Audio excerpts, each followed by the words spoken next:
Bonjour, Sarah Frachon. J'ai envie de faire avec vous aujourd'hui un tapping pour toutes les mamans qui se retrouvent en danger en entendant crier leurs enfants qui sont petits, en les voyant se traîner par terre, refuser d'aller à l'école, et ça peut durer, je dirais souvent, jusqu'au CP. Ces mamans ont des accès de violence. Ça peut plus rarement, je dirais, arriver à des papas, mais ça peut arriver. C'est souvent des mamans que j'ai reçues dans cette situation. Donc cette sensation d'un agacement extrême, plutôt l'envie de leur taper dessus que l'envie de les consoler, cette espèce de désespoir que ces mamans ont parce qu'elles sont confrontées à des enfants qui ne déclenchent pas du tout en elles de la bienveillance, mais tout à fait à l'inverse, déclenchent en elles une colère très intense et elles ne savent pas du tout comment y faire face. C'est ça qu'on va traiter aujourd'hui. Je vous propose d'aller d'abord faire le tapping de démonstration, le petit icône verte que vous trouvez sur le site sur la droite, dans le bandeau à droite, tapping de démonstration. Vous le faites.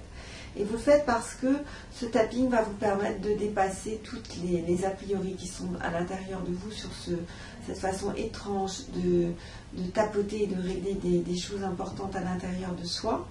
Le tapping est de plus en plus aujourd'hui utilisé, même dans un cadre hospitalier.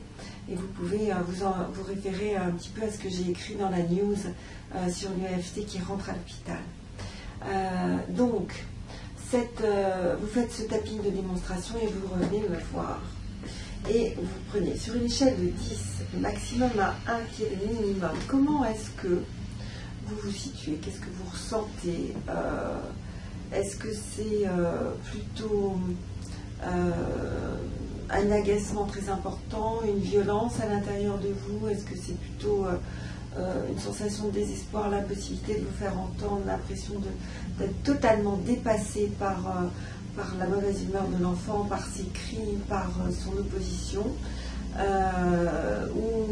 voilà, comment ça se passe à l'intérieur de vous? Donc 10, 10 le maximum, 1 c'est le minimum. Et quand vous avez noté tout ça, on va commencer. Donc on va tapoter et ce que je vous propose c'est de bien répéter derrière moi les phrases à haute voix. C'est comme ça que vous aurez plus d'impact et vous faites les mêmes gestes que moi, même s'ils vous semblent un peu bizarres au démarrage. Même si je me sens envahie par la violence, quand un de mes enfants ou des enfants pleurent, je m'accepte complètement et profondément. Il y a un camion qui passe, il ne va pas trop me déranger. Même si je me sens envahie par la violence, par la colère, et ça me panique quand mes enfants s'opposent à moi. Je m'accepte totalement et profondément avec ma colère, même si je m'en veux de me mettre en colère, de ne pas avoir de réaction appropriée. Je m'accepte complètement et profondément.